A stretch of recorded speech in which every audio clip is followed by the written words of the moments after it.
Pois é, tem gente que não precisa de nudez para baixar os impostos. A senhora Thatcher resolveu a economia, estava quase falida, lá dos ingleses, baixando os impostos também, cortando despesas públicas, né? E mostrando que não existe dinheiro público, o dinheiro é do povo, do pagador de impostos. O Trump baixou os impostos. O Milei baixou os impostos e a economia da Argentina é um sucesso, óbvio. Com menos imposto, as pessoas produzem mais, trabalham mais e o governo acaba arrecadando mais, porque a produção cresce, as vendas crescem. Por isso que se fala da curva de Laffer. Chega um ponto de cobrança de imposto que não vale mais a pena produzir, vender, trabalhar, e aí começa a cair a produção e cair a arrecadação. Há uma teimosia do chefe de governo brasileiro que acha que gasto público é investimento sempre e não quer cortar o governo inchaço. Bom, resultado, ali no nosso vizinho argentino, que serve de exemplo, sucesso em tudo, inclusive com o Trump. Vejam só, tem uma negociação que ainda não foi anunciada, já há 90 dias, 100 produtos de exportação argentinos vão ficar com zero tarifa nos Estados Unidos. A única exceção é aço e alumínio, que tem uma tarifa já fixada de 50%. Isso vai significar que 80% dos itens de exportação da Argentina para os Estados Unidos vão estar isentos de tarifa de importação. O Trump já fechou acordo com a China, com o Reino Unido e com o Vietnã, o antigo palco de guerra dos americanos. Ele mandou 100 cartas para 100 países, inclusive para o Brasil, com prazo até 1º de agosto. Né? Quem devolve a carta significa que não quer nem discutir. Né? Mas, enfim, a partir de 1º de agosto vão vigorar. Vai vigorar a tarifa de 50%. Eu não sei por que ontem eu falei em 70% antes de ler a carta. Né? Foi um lapso. 50% de tarifa de importação. Vai pegar aqui, vai pegar petróleo. O Brasil vende petróleo para os Estados Unidos. Vai pegar suco, vai pegar café, vai pegar carne, vai pegar a Embraer. Praticamente 2/3 da produção de aviões da Embraer vai para 6 companhias aéreas americanas que compram do Brasil, mesmo tendo lá a Boeing e tendo a canadense ali perto também. Né? É um grande feito da Embraer. Bom, já a nossa indústria bélica aqui estava com 100 blindados, eu já falei aqui, Guarani, para entregar para a Argentina, mas o governo cheio de dedos de 9 horas, não, é material de guerra, material para matar. Aí BNDES não financia. Aí não saiu o negócio.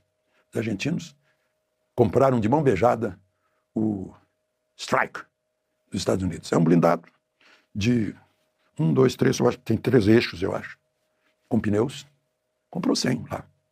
E ainda vai receber F-16, o Fighting Falcon, que derruba MiG lá na Ucrânia.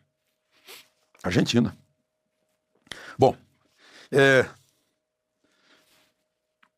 todo mundo sabe que o presidente Lula e agora o presidente do PT tem chamado Trump de fascista. Lula tem feito força para tirar o dólar do comércio internacional, tem feito força para incomodar os Estados Unidos, inclusive a administração Biden, com aqueles navios iranianos que ficaram lá no Rio de Janeiro, logo no início do governo, apoia o Irã, o Hamas, critica Israel, onde é persona não grata, aproxima-se da China, da Rússia, não dá a mínima para a Ucrânia. Então, são atos de hostilidade de um país das Américas contra os Estados Unidos. Se não for de hostilidade, é de incomodação, de fazer picuinha. É um termo que não se usa na diplomacia, mas irritar. E aí chegou o troco. Né? Depois de muita bravata, muita provocação, chegou o troco. E aí, infelizmente, né, tá pegando na economia brasileira, vai pegar, né, a partir de 1º de agosto. Lula disse que vai se queixar na OMS. Todo mundo sabe que... a OMC, Organização Mundial do Comércio, que se sabe que já não funciona bem. Né? Significa que vai querer bater de frente. Mas algumas versões dizem que ele falou em dialogar também. Um amigo empresário, um amigo gaúcho empresário, me disse que essa tarifa expõe fragilidade diplomática do Itamaraty do governo Lula. E a condução ideológica da política externa já não é mais pragmática, né? Como agressões do nosso Supremo à liberdade básica da democracia, que é a liberdade de expressão. E que isso vai resultar em queda de exportação, perda de competitividade, inflação, fuga de capitais, retração econômica. Pois é, e ele mostra, Lula passou o tempo todo afrontando e confrontando Trump. Assim como o judiciário fez com plataformas digitais que estão praticamente todas baseadas nos Estados Unidos. Esse vídeo aqui é muito importante, não é à toa que eu tô gravando ele às 10h30 da noite, eu tava na cama, deitado, preparando pra ir dormir já, com a minha camiseta de dormir, quando eu recebo uma mensagem, isso aqui é uma bomba. Como vocês sabem, eu tenho feito uma denúncia de que o governo do Lula tá financiando agências e influenciadores com dinheiro público pra fazer uma suposta militância nas redes sociais. Eu disse no vídeo passado que é muito estranho de que em uma semana a direita tinha o dobro do engajamento da esquerda e de repente a esquerda cresce 400% nas redes. Eu sabia que não era orgânico e agora eu tenho uma prova disso. Eu vou te mostrar. Uma pessoa que aparentemente está infiltrada nesses grupos, influenciadores, financiados com dinheiro público, soltou, fora da bolha deles, vazou o que as agências estão fazendo. Essas agências de publicidade financiadas com o dinheiro público, como eu denunciei no vídeo passado. Olha isso aqui. Lançamento da campanha Defenda o Brasil, dia 11 de julho, às 8 horas. Pessoal, peço a colaboração de todos no engajamento para o lançamento da campanha Defenda o Brasil nesta sexta-feira, 11/7 às 8. Nosso consórcio, o que é isso? São várias agências juntas, recebendo dinheiro do governo, nosso dinheiro, para fazer a quebradeira no Brasil, para atacar a direita. Olha só. Nosso consórcio encabeça essa ação de redes, puxada pelo PT, contará com o apoio de influencers, movimentos sociais, sindicatos e centrais sindicais, parlamentares, liderança do PT e na Câmara e no Senado. Puxada pelo PT. Então preste atenção. O governo pega dinheiro nosso, joga para essas agências e o PT é que encabeça o que vai ser feito. Isso é crime. Mas calma que tem mais. Olha como que eles são super organizados. É por isso que teve esse aumento no engajamento deles. Olha isso aqui. Eles mandam os links certinho de tudo que tem, de todas as imagens, de tudo que precisa. Tá tudo aqui, ó. Agora, eu cliquei no link e fui na página. Olha a página aqui, ó. Vou te mostrar agora. Esta é a página. Tem os arquivos com todas as artes que devem ser publicadas amanhã, às 8 da manhã. E não é só publicar, não. É publicar as páginas com estas frases aqui, ó. Defenda o Brasil, defenda o Brasil, defenda o Brasil. Eles vão publicar a frase Defenda o Brasil amanhã de forma coordenada, tá? Com dinheiro público. Vamos pegar a parte que eu quero mostrar pra vocês. Olha isso aqui. Olha o que eles vão publicar amanhã. Vou abrir uma qualquer aqui, ó. Vídeos Defenda o Brasil. Filme Bandeira. Donald Trump anunciou umas 50%. Roubaram a bandeira. Agências pagas com dinheiro público para fazer uma suposta militância digital que não é nada de orgânico. É robôs, perfis falsos, influenciadores pagos. Isso é crime. Isso é o verdadeiro gabinete do ódio. Só para vocês terem uma ideia, as imagens que eles vão soltar amanhã estão aqui, ó. Vamos ver as imagens que eles vão soltar amanhã? Tá aqui. Vou pegar uma aqui. Esse aqui é o vídeo, Defenda o Brasil. Olha as ilustrações que eles vão soltar amanhã. Tá aqui, ó. Defenda o Brasil. Eles vão... Essa campanha Defenda o Brasil, que não tem nada, essa campanha Defenda o Brasil, ela é uma campanha paga com dinheiro público, gente. Somos contra taxações. Não queiram colocar na conta de um partido que, na sua essência, tem o liberalismo econômico como base fundamental, o que é culpa do atual governo. Então, a primeira verdade que queremos dizer é de que eu ouvi o líder anterior falando para a imprensa de que nós fizemos voto de louvor. Ora, o voto de louvor foi pela primeira manifestação do presidente Donald Trump de solidariedade a Bolsonaro. É só ver o voto de louvor. Nós não louvamos, como eles estão querendo imputar, por taxações. Agora, vamos ao fato. Quem é o responsável pela taxação americana ao Brasil? É o governo. O governo que só se solidariza e anda de mãos dadas com países de ditaduras, como Venezuela, Cuba. Quando existe um conflito no Oriente Médio, ele decide ficar inicialmente do lado do Hamas contra Israel, o único país democrático do Oriente Médio. Quando o conflito aumenta, o governo fica do lado do Irã, condenando Israel. Então, quem procurou esses conflitos todos com os Estados Unidos não foi o nosso partido, foi o governo. Agora o governo tem 21 dias, e já que dizem que o governo é tão democrático, tão habilidoso, sabe usar a diplomacia, que resolva o problema. Nós, brasileiros, não queremos ser taxados. Agora o governo tem 21 dias para negociar. A taxação só começa em 1º de agosto. Eu quero ver a capacidade do governo. E não estou subestimando a capacidade, não. Acho que eles têm que resolver o problema mesmo, para isso ganhar a eleição. Agora, querer colocar a culpa nos outros, isso é sempre uma tática do PT, da esquerda e do Lula. Sítio é do amigo, triplex é do amigo. Agora, quando vem taxação, a culpa é do PL. Então, de brincadeira. Procurem outro para colocar a culpa ou assumam suas próprias culpas. Este é o primeiro recado que eu gostaria de dizer. E não venham querer dizer que nós fizemos voto de louvor. Por causa da taxação que aconteceu ontem, que o voto de louvor foi votado antes disso e por um outro motivo. Então, que falem a verdade ao país. A imprensa, e quero parabenizar o trabalho de vocês, tem o dever de ser fiel e verdadeiro na informação ao povo brasileiro. Não caiam na enganação da esquerda, que quer enganar o povo, dizendo uma coisa que não é verdade. Boa noite, senador. Obrigado pela presença aqui na CNN. Boa noite a todos no estúdio, boa noite a todos que nos assistem. Uma grande honra estar aqui mais uma vez. Senador, a decisão do presidente dos Estados Unidos, Donald Trump, ela foi estimulada pelo deputado Eduardo Bolsonaro? Olha, em primeiro lugar, a gente tem que tratar esse assunto com muita seriedade e com muito equilíbrio, porque agora o importante não é a narrativa sobre quem vai recair a culpa. O fato é que o deputado Eduardo Bolsonaro está lá nos Estados Unidos no papel de informar as autoridades americanas do que está acontecendo aqui no Brasil. Nada muito diferente do que fez a Gleisi Hoffmann quando o Lula estava preso, buscando o mundo árabe para tentar livrar o Lula da cadeia, só que com duas grandes diferenças. Primeiro, que o Eduardo Bolsonaro está lá, porque claramente a gente não pode continuar fechando os olhos quanto a isso, que está tudo normal aqui no Brasil, porque não está. A gente está percebendo claramente, qualquer pessoa que faz uma análise com isenção sabe que não está tudo normal no Brasil, que há uma perseguição política, um ativismo judicial aqui muito grande, rasgando-se a Constituição e a legislação eleitoral. E naquela época, a Gleisi foi para lá e não teve sucesso. E essa é a segunda diferença, que o Eduardo Bolsonaro está nos Estados Unidos, e é natural quando você não encontra mais caminhos, mais ambiente para você recorrer dentro da lei, dentro da Constituição, aqui dentro do país, que você vai buscar algum auxílio fora do Brasil. E o Eduardo foi muito bem sucedido nisso. E o que está em jogo não é apenas a questão do Bolsonaro, é algo muito maior. O que está em jogo é a liberdade aqui no nosso país, o que está em jogo é o futuro do Brasil, e o que está em jogo é que a gente tem que voltar à normalidade, que está longe de acontecer agora nesse momento. Senador, eu vou chamar os nossos analistas aqui, que cada um vai fazer pergunta também. Vou começar com a Juliana. Juliana? Senador, obrigada pela participação. O senhor, talvez o Eduardo Bolsonaro, o próprio ex-presidente, pretendem conversar com o Donald Trump e pedir um recuo sobre o que foi decidido, sobre essa taxação? Olha, eu acho que a gente tem que começar a entender, na verdade, na realidade, o que é que está acontecendo. Eu estou vendo que está todo mundo parecendo com a bússola quebrada.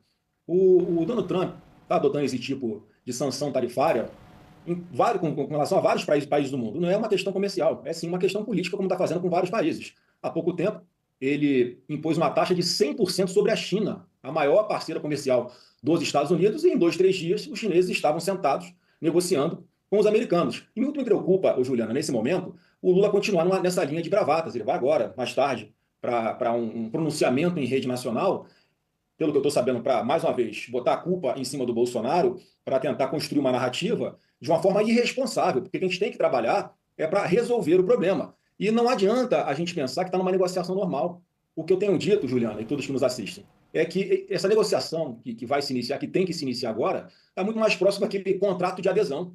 Sabe quando você vai comprar um aparelho celular, uma linha telefônica de celular, e você tem que assinar um contrato com a operadora de telefonia, onde você não pode discutir nenhuma cláusula, ou você assina daquele jeito, ou você não assina? É mais ou menos o que está acontecendo agora. Infelizmente, e aí não é complexo de vira-lata, a gente tem que enxergar a realidade como ela é, o Brasil está muito longe de negociar com os Estados Unidos condições econômicas, principalmente, políticas de qualquer forma. Então, eu entendo que a gente precisa dar um primeiro passo aqui, uma primeira sinalização para os Estados Unidos, porque o Trump não vai ter nenhuma dificuldade de passar uma taxa de 50% para 100%, para 200%, para 400% na hora que ele quiser. E fico preocupado quando vejo o atual presidente da República, o senhor Luiz Inácio, dizer em acionar a lei de reciprocidade. Isso vai ser um grande tiro de canhão, de bazuca no povo brasileiro, porque ele já avisou na carta dele que ele vai aumentar a taxa, vai somar os 50% que ele já impôs, qualquer taxa que o Brasil eleve aqui. Então, se ele aumentar em 20% a taxa de importação dos produtos americanos, o que o Trump vai fazer é aumentar a taxa de exportação dos produtos brasileiros aqui para lá para 70%. E é uma guerra que a gente tem que ter essa clareza de que o Trump não tem limite para esse tipo de negociação. E o que é que ele está disposto a fazer? Por que ele está fazendo isso? A carta dele é muito clara e muito objetiva. É um combate à lawfare aqui no Brasil.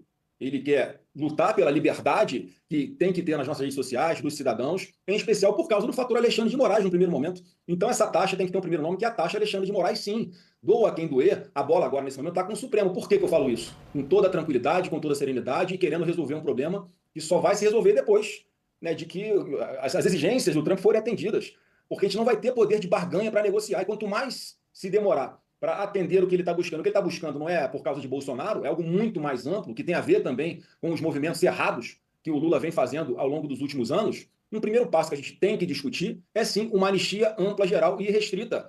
Por que eu estou falando isso? Porque hoje o Congresso só não aprova essa grande anistia, e há um sentimento da maioria esmagadora do Congresso, porque há uma pressão de alguns ministros do Supremo, ameaças, na verdade, de que, olha, se vocês aprovarem essa anistia ampla, geral e restrita, nós vamos declarar essa anistia inconstitucional. Quer dizer, que harmonia entre os poderes, que independência entre os poderes é essa, em que o Congresso não pode cumprir o seu papel constitucional. E não é de agora. O Supremo, uma parte do Supremo, pelo menos a maioria, vem dando suporte para o Alexandre de Moraes continuar bagunçando a nossa democracia como ele está fazendo.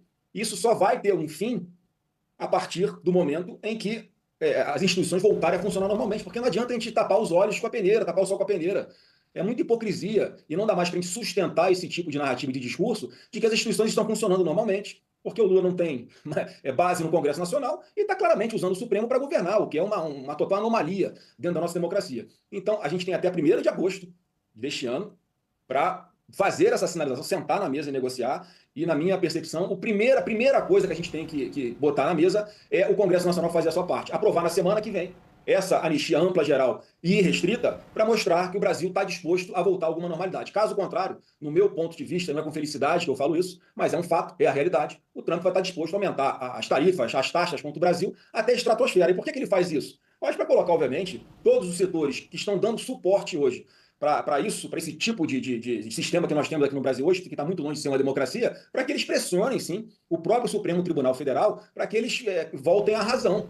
Parem de continuar dando suporte para Alexandre de Moraes continuar fazendo o que ele está fazendo, perseguindo todo mundo, atropelando lei, atropelando Constituição, botando na cadeia gente inocente, tomando decisões que interferem em outros poderes. E é óbvio que o Trump olha para isso e, além da parte política, ele fica preocupado com os rumos econômicos que o Brasil está tomando em função de tudo que o Lula vem fazendo. Eu posso nominar aqui algumas coisas importantes e ruins para a diplomacia brasileira que o Lula já fez. Antes de passar para o Pedro, já que o senhor falou sobre a questão da anistia, eu apurei mais cedo, com fontes não só aqui no Brasil, mas lá nos Estados Unidos também, e a frase que eu ouvi foi que o projeto da anistia seria a condição número 1 para poder rever ou até colocar fim na taxação, no tarifaço do presidente dos Estados Unidos. O senhor acredita que essa pauta tem espaço agora pela mesa diretora da Câmara dos Deputados e do Senado, senador? Olha, se a partir do momento em que não houver mais a ameaça por parte de alguns ministros do Supremo a essa matéria, está resolvido o assunto. Eu te garanto que aprova na semana que vem essa anistia ampla, geral e restrita. Todo mundo quer acabar com confusão aqui no Brasil. E a consequência de tanto tempo de se insistir em negar essas pautas, parece que há uma vaidade, um ego, um orgulho de dizer assim, olha, quem manda no Brasil sou eu aqui, o pessoal do Supremo, e entubem. Eu acho que agora a gente vai ter que entubar. Infelizmente, em função dessa política completamente desastrosa internacional que o Lula faz, se aproximando de ditaduras, nas eleições americanas ainda, o Lula dizendo que se o Trump vencesse seria uma espécie de nazismo com uma nova cara, navios iranianos atracando aqui no Brasil, com qual objetivo? Logo na sequência, os Estados Unidos vão e desmobilizam toda a estrutura de preparação e fabricação de bombas nucleares lá no Irã, a Janja mandando um fuck you, Elon Musk, enfim, o Lula fazendo gestos para o Hamas, na guerra contra Israel, o Lula fazendo afagos à Rússia na guerra contra a Ucrânia, mandando o Geraldo Alckmin, o vice-presidente da República, e representar o Brasil na posse do novo ditador do Irã, diga-se de passagem, também já eliminado pelas forças israelenses. Então o Lula jogou o Brasil para o colo de uma parte do mundo que é tudo que a gente abomina, onde não há liberdade, onde não há respeito às mulheres, onde não há respeito aos homossexuais, todos os direitos humanos são desrespeitados, e a gente está abrindo mão, ou melhor, o Lula está atacando a maior democracia do mundo a troco de quê? Por questões ideológicas. Isso nunca foi a tradição da nossa diplomacia, sempre foi buscar uma maior neutralidade. Então, essa taxação que o Brasil vem sofrendo, apesar de haver essa narrativa, toda essa força da extrema esquerda brasileira, de nas redes sociais dizer que a culpa é do Bolsonaro, que a culpa é do Eduardo Bolsonaro, não. O presidente do Brasil é o Lula há 2 anos e meio. O Bolsonaro não tem nada a ver com isso. Agora, o Trump resolveu olhar para o Brasil dessa forma agora e pragmaticamente. Na prática, o que é que nós temos de poder de barganha? Acho que vai adiantar o Lula agora ir para a rede nacional e dizer que se houver necessidade vai utilizar a lei da reciprocidade. Olha, já está escrito o que vai acontecer. Ele vai prejudicar ainda mais todos os produtores brasileiros, empresários brasileiros. Então fica aqui o meu apelo para que todos busquem sim o Supremo Tribunal Federal, que neste momento está com a bola, para que pare de ameaçar o Congresso, para que o Congresso aprove a anistia. Passado esse ponto, que eu acho que não há dificuldade, não faltarão votos nem na Câmara e nem no Senado Federal, para se aprovar isso, nós vamos continuar seguindo a negociação, porque eu acho O presidente Trump não vai parar por aí. E nós não temos escolha. Infelizmente, a realidade é essa. Nós não temos escolha. Ou, como eu disse, é um contrato de adesão. Ou nós vamos fazer cumprir isso que está sendo colocado na mesa por parte do Trump, ou nós só vamos postergar o tempo de sofrimento a nós aqui brasileiros com taxas altamente elevadas que, sem dúvida alguma, vão ter um impacto gigantesco na nossa economia. Queremos dizer que, infelizmente, o governo ainda quer botar a culpa no Bolsonaro ou em quem quer que seja. O único responsável é ele mesmo. Basta ver que o Trump zerou as tarifas da Argentina. Zerou. Por quê? Porque a Argentina tem um presidente que sabe dialogar com os Estados Unidos. Ao contrário daqui, o Lula só ataca os Estados Unidos. Desde as eleições, chamando o Trump de nazista, agora nos BRICS, querendo conclamar os países do BRICS para não utilizarem mais a moeda americana, querendo utilizar uma outra moeda.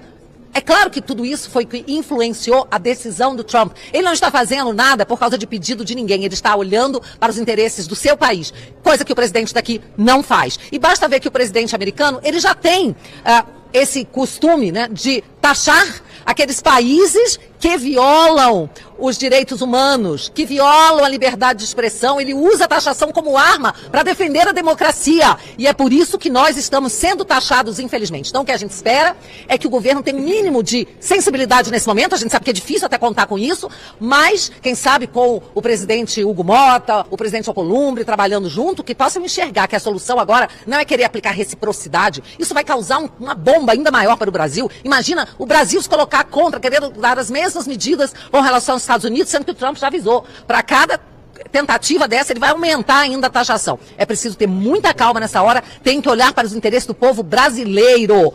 E com relação a essa história de soberania, vamos lembrar que o Lula nunca respeitou a soberania de país algum, muito menos a brasileira, querendo importar censores da China para vir ensinar a censurar aqui, indo à Argentina pedir liberdade da Cristina Kirchner, mandando avião da FAB como se fosse um Uber, buscar uma condenada em outro país para trazer refúgio aqui, para dar asilo aqui no Brasil. Então, não se trata dessa questão de soberania, até porque nas eleições passadas houve uma interferência direta dos Estados Unidos nas eleições brasileiras, isso já documentado e comprovado pelo FBI e agora pelo governo americano, que escancarou essa interferência por meio da USAID. Lula acaba de confessar no Jornal Nacional que premeditou esse conflito diplomático com os Estados Unidos, que ele provocou, que era exatamente isso que ele queria. Esse conflito foi proposital. O BRICS é um agrupamento de países que trabalha em prol do sul global. Nós cansamos de ser subordinado ao norte. Nós queremos ter independência nas nossas políticas, queremos fazer comércio mais livre e as coisas estão acontecendo. Ele quer se distanciar dos Estados Unidos. Tudo isso que aconteceu foi muito bem pensado para que houvesse um conflito com os Estados Unidos, para que então ele tivesse motivo para vender o Brasil para a China. Olha aqui, palavras da boca dele. Foi ele que chamou o presidente dos Estados Unidos de nazista. Foi o presidente do partido dele que chamou hoje o presidente dos Estados Unidos de o maior fascista do século XXI. Foi ele que deu dezenas de pronunciamentos atacando os Estados Unidos. E é ele que agora vai surfar em cima disso, com o discurso de não podemos mais ter relacionamento diplomático com os Estados Unidos, porque a direita rompeu esse nosso relacionamento de 201 anos. Canalha, olha isso daqui. Sendo de forma maravilhosa. As coisas vão continuar melhorando. Melhorando como? Com o BRICS? Melhorando com uma moeda própria distante do dólar? Quer ver o que ele vai falar? E nós estamos discutindo, inclusive, a possibilidade de ter uma moeda própria, ou quem sabe com as moedas de cada país, a gente fazer comércio sem precisar utilizar o dólar. Dando discursinho hoje, fazendo showzinho de que a direita colocou o Brasil num problema diplomático com os Estados Unidos. Pera lá, vai lavar essa cara. Esse governo passou desde a eleição atacando os Estados Unidos. Esse cara aí, ó, chamou Trump de nazista. Pense o que isso significa pro Trump, que tem como uma das principais pautas do seu governo proteger Israel e os judeus. E agora vem dizer que o Brasil vai melhorar? Melhorar com você? Melhorar com você? Vocês acham mesmo que esse discurso deles de soberania, bandeira do Brasil, é pelo Brasil? Claro que não. Eles acharam um motivo para se distanciar dos Estados Unidos e vender o Brasil para a China. Óbvio, é exatamente isso que eles queriam e o que agora eles vão fazer. Porque não temos a máquina de rodar dólar, só os Estados Unidos que tem. E nós não precisamos. Olha o discursinho contra o imperialismo americano. Olha isso, e dando showzinho na imprensa hoje. Sabe, disso para fazer comércio exterior. Agora, achar que os BRICS é a razão pela qual o Trump ficou nervoso, o Brasil nunca ficou nervoso com a participação do G7, o Brasil nunca ficou nervoso com as coisas que os Estados Unidos faz. Cada país tem soberania de fazer aquilo que quer. Cada país tem sua soberania. Pois é. E foi o Brasil que invadiu a soberania americana. Foi o Brasil que foi dar pitaco na legislação americana. Foi o Brasil que voltou dos Estados Unidos com um documento falso para prender Felipe Martins. Foi o Brasil que foi lá inserir documento falso no sistema migratório americano para prender Felipe Martins, torturá-lo para que ele delatasse falsamente contra Bolsonaro, para eliminar a direita. Então eu penso que o presidente Trump precisa se cercar de pessoas que o informem corretamente sobre como é virtuosa a relação. Você está cercado do Irã, da Rússia, você está cercado só de ditadores, Nicarágua, Venezuela. O seu best friend é um cara que não tem rede social no país dele, Xi Jinping. Cara, como você é canalha. Como que pode ter gente que cai nessa tua conversinha? Você saiu em defesa do Irã contra Israel. Irã que financia Hezbollah, que financia o Hamas. Cara, você quer falar em relacionamento diplomático. Você quer vender o Brasil para países comunistas. Você se vende como um democrata. Você só anda com ditador. Olhem bem para essa carinha aqui. Ele é o verdadeiro culpado dessa taxação dos Estados Unidos. E ele queria isso. Acabou de confirmar. Ele fez de tudo para esse conflito diplomático com os Estados Unidos, para agora ter o seguinte discurso: precisamos fazer comércio com a China, porque os Estados Unidos não querem fazer comércio com o Brasil. E o principal dos discursos da boca dele: a direita fez os Estados Unidos tarifar o Brasil. Veja só, tudo bem pensado. Vejam, historicamente, desde a campanha, eles vêm criando conflito proposital com os Estados Unidos para que esse dia chegasse. E agora, eles deitam e rolam com o tal do BRICS deles para poder enviar o quanto de dinheiro eles quiserem para fora do Brasil. Quem tem um neurônio não cai na conversa desse sujeito. E a fala do deputado Sóstenes já foi muito clara. Se o governo ou os petistas dizem que Eduardo Bolsonaro tem mais força pelo trabalho que está fazendo nos Estados Unidos, licenciado inclusive como deputado federal, do que toda a diplomacia brasileira, relações exteriores chefiado por Mauro Vieira, Celso Amorim, embaixada em Washington, é, no mínimo, então, uma declaração de incompetência do próprio governo. O que se percebe é que, na verdade, isso não passa de narrativa. O governo teve tempo. Nós precisamos conviver com o mundo real. Nós não gostamos de taxação. Eu sou do Novo, Partido Liberal. Nós somos contra mais impostos. E o governo, esse sim, gosta de novas taxas, impondo sempre novos impostos ao cidadão brasileiro, como a gente tem visto no caso do IOF e tantos outros casos. Agora, o que nós precisamos ver é uma diplomacia que age em favor da democracia e das boas relações entre os países. E não vai dar para contar com o governo Lula para isso, pelo que se percebe. Nós precisaremos do presidente da Câmara, deputado Hugo Mota, do presidente do Senado e do Congresso Nacional, o senador Davi Alcolumbre, para resolver esse problema. Até porque um outro fator importante que não pode ser esquecido é a interferência do Poder Judiciário. Aqui no Brasil, por exemplo, no Congresso Nacional, que também tem significado interferências pelo costume que os ministros estão tendo de desrespeitar a Constituição e seus limites nos assuntos de outros países. A própria empresa do Donald Trump, Trump Media, está processando Alexandre de Moraes, que agora está intimado lá nos Estados Unidos em virtude de decisões que a empresa do presidente americano diz serem além da jurisdição do Supremo Tribunal Federal. O mesmo aconteceu com a SpaceX, uma outra empresa que nada a ver tem com o X do Elon Musk, que foi bloqueado no Brasil e que sofreu bloqueios de suas contas bancárias aqui no Brasil. E qualquer jurista sabe que o que Alexandre de Moraes fez foi inconstitucional e ilegal. E finalmente mais um exemplo. Há inclusive uma cidadã americana chamada Flávia Magalhães, que por causa de posts nas redes sociais é alvo de ordem de prisão de Alexandre de Moraes nos Estados Unidos. E tantos outros brasileiros que lá vivem e americanos hoje são alvos de decisões do Supremo Tribunal Federal que extrapolam a jurisdição brasileira. Então é preciso que o Congresso Nacional, o legítimo poder para resolver esses conflitos, se coloque agora no centro da discussão e da nossa parte, da oposição, do PL, do Novo, e percebemos também de vários outros partidos, o presidente Hugo Mota terá todo o apoio para, junto com a iniciativa privada, buscar uma solução que certamente e infelizmente não virá do governo Lula.